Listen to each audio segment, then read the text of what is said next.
आज हमारे साथ दलित न्यूज़ नेटवर्क के ऑनर हैं वैभव हैं, जो किसी नाम तारीफ के मोहताज नहीं है, लगातार हरियाणा की धरती पर कार्य कर रहे हैं। वैभव, स्वागत है आपका हमारे चैनल में। बहुत बहुत शुक्रिया, धन्यवाद। वैभव, लगातार आप हरियाणा पे काम कर रहे हैं और 90 सीटों पे चुनाव हो रहे हैं, तो क्या लग रहा है, क्या माहौल है, क्या स्ट्रेटेजी है, क्या दलित इनेलो गठबंधन का जो है ये एक इतिहास रचेगा या खाली जाएगा, क्या कहेंगे? देखिए, अगर आज की आप रैली की बात करें तो रैली तो ऐतिहासिक है जी, क्योंकि रैली तो है नहीं, है रैला है जी। लेकिन राजनीति इससे ज़्यादा कॉम्प्लिकेटेड होती है। हालांकि बीएसपी जो भी सही चीज़ें करनी चाहिए वो कर रही है, गठबंधन इनेलो के साथ है और एंटी इनकम्बेंसी जो है हरियाणा में वो साफ दिख रही है। देखिए, 2 से 3 कार्यकाल बहुत होते हैं जनता की आंखें खुलने के लिए, तो जनता बहुत सारे मुद्दों पर सवाल कर रही है और इस बार जो चुनाव है वो जो राष्ट्रीय स्तर के बड़े मुद्दे जो बीजेपी देती है उन पे नहीं है।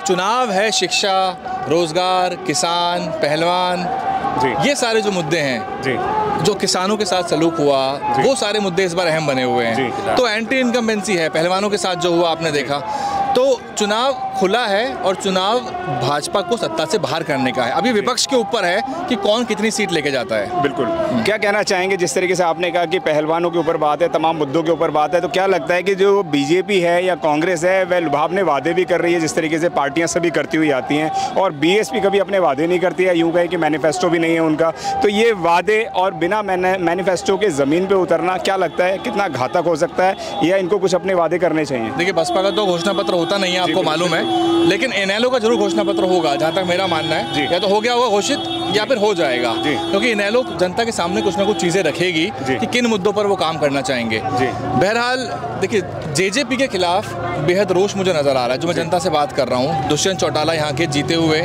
उचाना कला के विधायक बने हैं, 58% वोट था 60,000 के आसपास, लेकिन वो 10 सीट जो जीत के आए थे वो एक तरह से बीजेपी के खिलाफ उनको वोट मिला था, क्योंकि वो तो गठबंधन में नहीं थे उस समय, तो बीजेपी के खिलाफ उनको वोट मिला। लेकिन बाद में वो भाजपा के साथ जाते हैं जब इनके पार्टी के दो फाड़ हो जाते हैं। नहीं तो ये गठबंधन जो आप देख रहे हैं बसपा का इनेलो का, पिछली बार ही होना था, आपको याद होगा। पहले भी अभय चौटाला साहब मिलके आए थे बहन जी से, लेकिन फिर बहन जी ने कहा कि भाई आपकी पारिवारिक दिक्कतें हैं, गठबंधन हम नहीं कर रहे फिलहाल। गठबंधन इस बार हुआ है और जेजेपी का नुकसान बड़े पैमाने पर होने वाला है। 15% का उनको वोट था, तो जनता अगर इस चीज़ को देखे कि वो कितने सक्रिय रहे, जनता के मुद्दों पर कितने सामने आए, भाई हर वर्ग हर समुदाय को दिक्कत थी, तो उनके साथ कितना खड़े हुए, अपने बिरादरी के साथ कितना खड़े हुए वो, चाहे किसानों की बात करें चाहे पहलवानों की, तो इन सब मुद्दों पर जनता उनका आकलन करेगी। क्या लगता है कि वैभव यहाँ पे जो है वो किसान आंदोलन में जिस तरीके से बहुत सारे लोग शहीद हुए थे, तो क्या लगता है कि उसका असर भी हरियाणा में पड़ने वाला है चुनावों में? जैसे पहलवान की अगर बात करते हैं, तो ये सारे मुद्दे क्या इस वक्त बीजेपी को बेदखल कर पाएंगे? क्या ये सारे मुद्दे जो है इनका कुछ ना कुछ तो असर पड़ेगा ही। और किसान जो है वो तो हर वर्ग समुदाय से है, भाई हर जाति धर्म का किसान होगा यहाँ पे है मौजूद। और जो सिंघू बॉर्डर की साइड है उसमें तो हरियाणा का किसान प्रमुखता से मौजूद था, हरियाणा पंजाब का, और 700 किसान का जो है आंकड़ा है जिनकी उस पूरे दौरान जिन्होंने अपनी जान गंवा दी वहाँ पे। सरकार की तरफ से कोई शोक संदेश, कोई सांत्वना, कोई सहानुभूति या फिर जो किसानों की मांग थी कुछ उसके ऊपर आया, बल्कि किसानों के जो बिल थे उसके ऊपर वही कार्रवाई हुई जो वो करना चाह रहे थे। तो ये मुद्दे सारे के सारे जो हैं अब इकट्ठा हो गए हैं।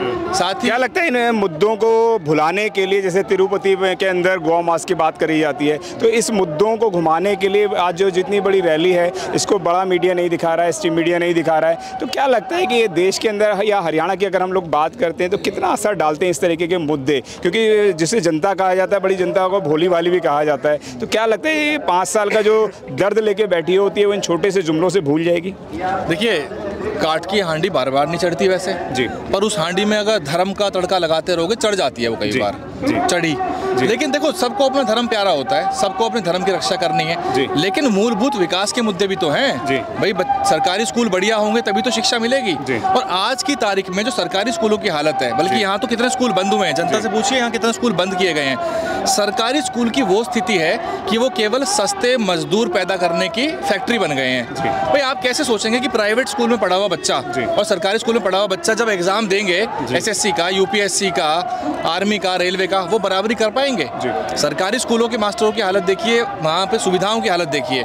सबसे पहले स्कूल है, फिर स्वास्थ्य है, फिर सड़क है, नाली, खरंजा, उसके बाद जो मूलभूत सुविधाएं हैं, जो किसानों की समस्याएं हैं, चाहे वो उनकी एमएसपी की समस्या हो, चाहे वो खाद बीज के दाम देखो ना आप, डाई यूरिया देखो, पेस्टिसाइड देखो आप, तो ये सारी है। हाँ, तो डीएपी देखो आप, डीएपी के दाम जो कट्टा कितने का हो गया, तो ये सारी समस्या किसान जानता है। अब जब इन पे सरकार से वो सवाल करता है, वो कहते नहीं जी धर्म खतरे में। वैभव, आप जो लगातार ज़मीन पर काम कर रहे हैं, हरियाणा की ज़मीन पे काफ़ी दिन हो गए हैं आपको आए हुए, तो क्या लग रहा है ये जो बसपा और इनेलो गठबंधन है, कितनी ताकत में आप देखते हैं? 90 सीटों पे चुनाव हो रहे हैं, इसके अंदर कितनी सीटों पे इस गठबंधन को मजबूत देख रहे हैं आप? देखिए, कुछ सीटें तो गिनती की इनकी है ही मजबूत, कुछ सीटों पे तो इनेलो का अपना दबदबा है ही, और बसपा भी जैसे आसंद हो गई, जगाधरी हो गई, इन्हें समय समय पर जीतती आई है। इस बार दोनों का वोट आपस में मिल रहा है, और पिछली बार ही जो वोट था जो जेजेपी के पास गया, वो असल में इनेलो के पास आना था, लेकिन वो दुष्यंत चौटाला के साथ चला गया।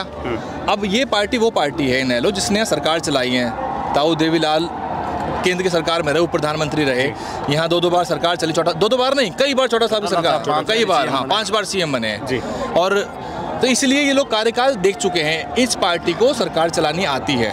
अब देखना यह है कि कांग्रेस और इन सब के बीच में कितना कितना वोट बढ़ती हैं, किसकी कितनी सीट। हमारी शैलजा को लेकर अगर हम लोग बात करते हैं, तो क्या लगता है कि जो दलित करके उनको उकसाया जा रहा है, भड़काया जा रहा है, पार्टी से निष्कासित किया जा रहा है, उनकी मांगों को नहीं माना जा रहा है, ऐसे तमाम मुद्दे हैं, तो ये असर भी क्या बहुजन समाज के लोग समझ पाएंगे, या शैलजा की पुनः वापसी होती है कांग्रेस के अंदर, तो क्या फिर दोबारा वहीं चले जाएंगे? क्या कहना तो वहीं की वहीं है, उन्होंने तो अभी बाइट दी है, उन्होंने कहा है कि मैं मरते दम तक। हाँ, तो वो कांग्रेसी हैं, वो कांग्रेस से, भाई कांग्रेस से लंबे समय तक उनका संबंध रहा है और अब भी है, तो उनकी तरफ से आप जनरल में बात आपसे करना चाहूँगा। ये सारे लोग अम्बेडकरवादी की बात करते हैं, मैं किसी का नाम नहीं लूँगा, लेकिन तमाम पार्टियों के अंदर, चाहे शैलजा जी हो गए, चाहे उदित राज हो गए, ये ऐसे बीजेपी के अंदर भी हैं, कांग्रेस के अंदर भी हैं। अभी आपने भी काफ़ी लंबा समय राजेंद्र पाल गौतम जी के साथ काम करा है, वह भी अभी कांग्रेस में चले गए। तो क्या लगता है कि ये जो अम्बेडकरवादी लोग हैं, बाबा साहब की स्पीच नंबर 113 में कहा था 1 पार्टी 1 बैनर 1 लीडर, उसकी तरफ फोकस क्यों नहीं करते हैं? या संविधान की जब भी बात आती है तो संविधान के अंदर भी लोगों को वर्ग लाने का काम करते हैं? क्या कहना चाहेंगे ऐसे लोगों के लिए? देखिए, बाबा साहब ने तो जो संविधान में जो पुनः पैक्ट की वजह से जो अल्टीमेटली आरक्षण जो मिला जी, और उसकी वजह से कुछ लोग जीत के जाते हैं, पर वो अपनी अपनी पार्टियों की कहीं ना कहीं गुलामी करते नजर आते हैं, वो अपने हक अधिकार के लिए बोल नहीं पाते। ऐसे तो सांसदों की भरमार है, विधायक हैं, ऐसे तो दलितों से अत्याचार उत्पीड़न होता है, वो साथ खड़े हों, है ना, लेकिन ऐसा होता नहीं है। तो इसीलिए जो आरक्षण का मुद्दा है, ये भी बड़ा मुद्दा है। और आरक्षण का मुद्दा जो है, देखिए कॉन्ट्रैक्ट की भर्तियाँ, ये हरियाणा की भी दिक्कत है। हरियाणा में भी अगर सारी नौकरी कॉन्ट्रैक्ट पे कर दोगे आप, तो सरकारी नौकरी बचेगी कहाँ?